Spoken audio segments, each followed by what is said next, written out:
Hello guys, welcome back to my channel, welcome back to my floating home. তো সকাল সকাল এরকম সুন্দর ফ্লোটিং হোম আমাকে সারপ্রাইজ দিয়েছে কে? আমকো কোনোটা দিইনি। ও মেশিনে জামা কাপড় দিয়ে দেখে যায়নি যে পাইপটা উপরের দিকে উঠেছিল। তো সব জল ঢুকছে ঘরের মধ্যে। আর আমার এত কপাল খারাপ, মামনি গেছিল গিনিয়ার মামাকে নিয়ে শিবরামপুরে ডাক্তারখানা, আর আমি এই ঘরে এসেছি ঘুম থেকে উঠে। তখন দেখি এই অবস্থা। অগত্যা আমাকে আর মাসিকেই করতে হচ্ছিল। আর আমার সাথে থেকে থেকে মাসির কপাল ফুটা হয়ে গেছে।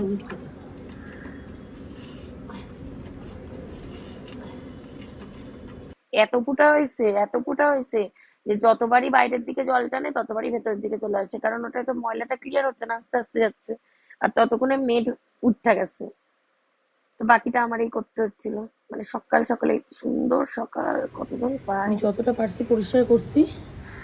ওখানে ময়লা এখনো সাইডে ভর্তি, এগুলো তুলে ফেলতে হবে। আমি একাই করে নিতাম, গিনিকে ডাকতাম না, কিন্তু এদের এইটা তুলতে হবে, এই জায়গাটা, মেশিনটা সরাতে হবে, এই জিনিসগুলো এখান থেকে সরাতে হবে। পুরো কোনো রকমের ঘরটা করছি আমি। এই খাটমুট সরায়, এবার গিনি বাকিটা এসে করবে। এতটা আমি কইটা দিছি। চলে এসেছিল গিনি, আমি ফোন করে দিয়েছিলাম যে তুই গাড়ি নিয়ে চলে আয়, মামাকে বল অটো ধরে চলে আসতে। কারণ বললামই না, আমি আমি একা পারবো বলো? এমনিতেও পারতাম না একা একা। হেসে ম্যানেজ দেয়। দরজা বন্ধ করে দিয়েছে, আবার খুললা দিয়েছে, কিন্তু খুলবে কি করে? ওখানে তো চা দুধকে রাখা ছিল।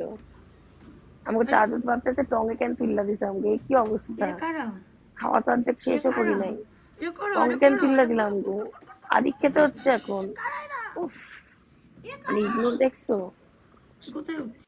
মেরে পিত্তি পিত্তি জামাগুলো দিয়ে দিতে খুব মন খারাপ লাগছিল, কিন্তু দিতে তো হবে। আর এখন বাচ্চা নেই যে কিছু দেবো না। আমি ছোটবেলায় খুব হিংসুটে ছিলাম, কাউকে কিছু দিতে চাইতাম না। আমার মামনি বলে আমি নাকি রাস্তায় নাকি একবার জামাও খুলে নিয়েছিলাম, নিজের জামা অন্যকে পরতে দেখে। মানে এতটাই ছোট লোক ছিলাম আমি। আমার মেয়ে এতটা ছোট লোক না, বাট ও নিজের জিনিস কাউকে দিতে চায় না। তো যখন ঘুমাচ্ছিল তখনই আলাদা করে দিচ্ছিলাম, কারণ জানতাম উঠলে তো দিতে দেবে না। মানে নিতে দেবে না সেটা না, ওরকম না। মানে হয় না বাচ্চারা এত কান্নাকাটি করবে নিজের জিনিস দেখলে, কারণ নিজের জিনিস খুব চেনে। টাটা। ওই যে ঘুম থেকে উঠেছিল ততক্ষণে আমি বার করে দিয়েছিলাম ওগুলো বাইরে, দেখতে পাই নাই।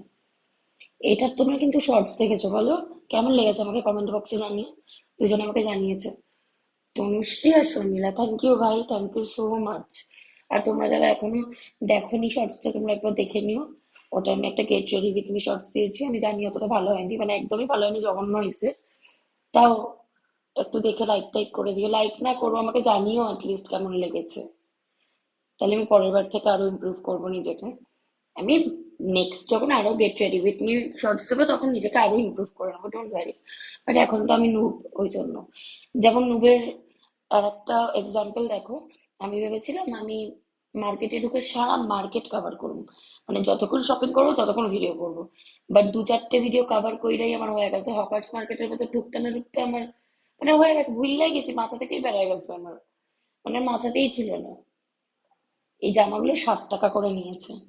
আর এই দোকান থেকে আমি আগের বছর মেয়ের জন্য নিয়েছিলাম, মেয়ের যখন 1 মাস বয়স, 1 মাস না 1.5 মাস মতো বয়স, তখন নিয়েছিলাম, একদম রং ওঠে না। এই বেড কাভার গুলো বোধহয় 100 টাকা করে নিচ্ছিল। এই বেড কাভার গুলো আমি নিইনি, কারণ প্রত্যেকটা একটু একটু করে ময়লা লাগা ছিল, একটা একটু ছেঁড়া মতো ছিল।